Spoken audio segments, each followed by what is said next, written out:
¿Alguna vez se han puesto a pensar en la cantidad de promesas que hacemos y recibimos todos los días? O sea, no me refiero a las grandes promesas de vida, sino a las pequeñas: comprar un café, tomar el autobús, todo eso. Sin darnos cuenta, estamos creando una red de acuerdos, de vínculos legales invisibles, y bueno, estos vínculos son literalmente lo que hace que nuestra sociedad funcione. Ok, pero ¿qué pasa cuando una de esas promesas, de esos acuerdos, deja de ser un simple pacto de palabra? ¿En qué punto exacto se convierte en algo que la ley puede y va a hacer cumplir? Esa es la pregunta del millón, ¿no? Y la respuesta nos lleva derechito a una palabra clave en el derecho: la obligación. A ver, vamos a desmenuzar esto. La definición del libro suena un poco densa, ¿verdad? Un vínculo jurídico. Pero piénsenlo así. Es como una cadena legal que amarra a dos personas. De un lado tenemos al deudor, que es el que tiene que cumplir con algo. Del otro, al acreedor, que es quien tiene el derecho de exigir que se cumpla. Y lo que se deben puede ser de tres tipos: dar algo, hacer algo o, y esto es interesante, no hacer algo. Entonces, para entender esto a fondo, vamos a hacer un viaje completo. Vamos a seguirle la pista a una obligación, desde que nace hasta que muere, por así decirlo. Veremos de dónde salen, los distintos sabores que existen, qué pasa cuando se cumplen y, claro, qué pasa cuando se rompen. Y por último, cómo es que se terminan. Arranquemos por el principio, ¿no? El nacimiento. Y para que esto no sea pura teoría, vamos a usar un ejemplo súper simple que nos va a acompañar en todo este análisis. Imaginen esto. Una persona se compromete a venderle a otra una bicicleta. Pero no cualquier bicicleta, ¿eh? Una muy específica, única en su tipo. Ese acuerdo, tan simple como suena, es el Big Bang de nuestra obligación. Miren, las obligaciones no aparecen por arte de magia. Tienen fuentes, lugares de donde nacen. La más obvia y común es el contrato, justo como en nuestro ejemplo de la bicicleta. Pero hay más, y son interesantes. Están los cuasicontratos, que son como acuerdos accidentales, ¿no? Por ejemplo, si alguien paga una cuenta que no era suya por error. También nacen de los delitos, cuando hay intención de dañar. Y de los cuasidelitos, que son daños sin intención, como un accidente de tráfico. En ambos casos, nace la obligación de reparar el daño. Y claro, a veces la obligación la impone directamente la ley, sin que nadie lo haya pedido.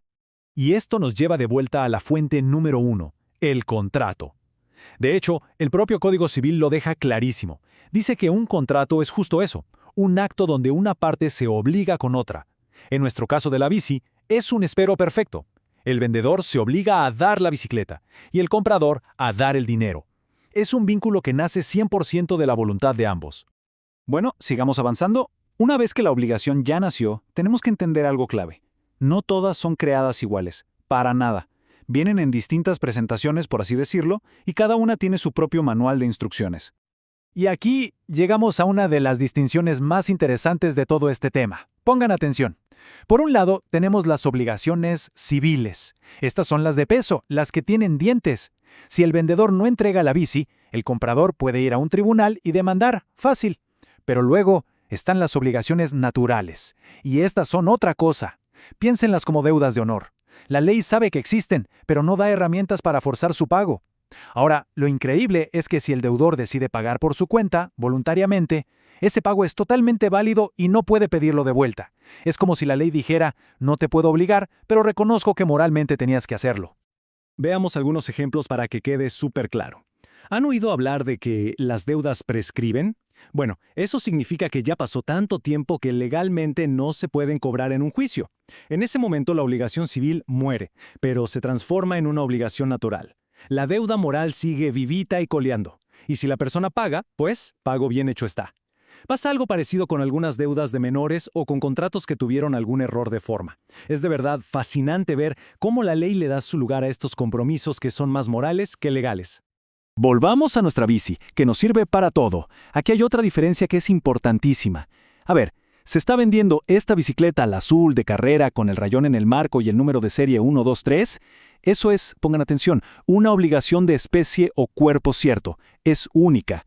Pero, ¿y si el acuerdo es por una bicicleta de tal modelo, de las que hay 50 en la tienda? Eso es una obligación de género. Y créanme, la diferencia entre una y otra es abismal. Y aquí es donde la cosa se pone buena, porque ¿qué pasa si el acuerdo era por esa bicicleta única y, ¡puf!, antes de la entrega se destruye? Digamos, en un incendio, un accidente, algo totalmente fuera del control del vendedor. ¿Qué pasa con esa obligación? ¿Sigue en pie? La respuesta a eso se llama teoría de los riesgos, y dice algo que a muchos les sorprende. Si la bicicleta específica se pierde por un caso fortuito, o sea, sin culpa del vendedor, su obligación de entregarla simplemente se esfuma, se extingue. Y lo más loco, el riesgo de esa pérdida es del comprador, del acreedor, así como lo oyen. Ahora, si la obligación hubiera sido de género, entregar una bicicleta de cierto modelo, ahí la historia es otra. El vendedor tendría que conseguir otra igualita, porque, como dicen los abogados, el género no perece. Ok, ya vimos cómo nacen y de qué tipos hay. Ahora vamos a la tercera parada de nuestro viaje, los efectos. Aquí es donde la goma toca el asfalto, por así decirlo. Vamos a ver qué pasa en la vida real, las consecuencias, tanto las buenas como las malas. Olvidémonos de los accidentes por un momento. Pongamos un escenario más conflictivo. El vendedor tiene la bicicleta perfecta, lista para entregar, pero simplemente decide que no quiere hacerlo. Se arrepintió. ¿Y ahora? ¿Qué herramientas tiene el comprador, nuestro acreedor, para defenderse? Básicamente, la ley le pone sobre la mesa dos grandes opciones al acreedor.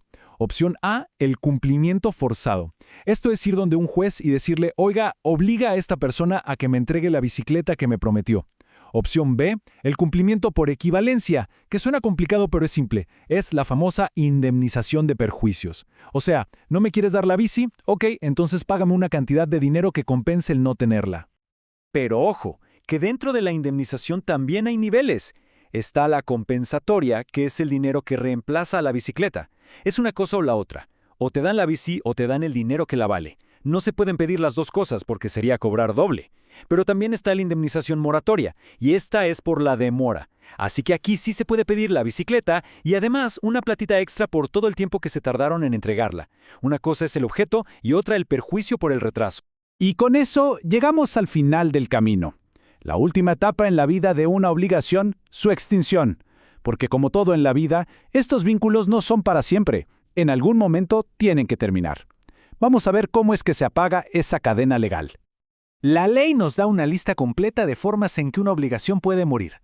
Por ejemplo, la novación, que es básicamente cambiar una obligación vieja por una nueva. La remisión, que es simplemente el perdón de la deuda. La compensación, que pasa cuando dos personas se deben plata entre sí y las deudas se anulan. O la confusión, que es un caso rarísimo, y es cuando por cosas de la vida alguien termina siendo su propio acreedor y deudor al mismo tiempo.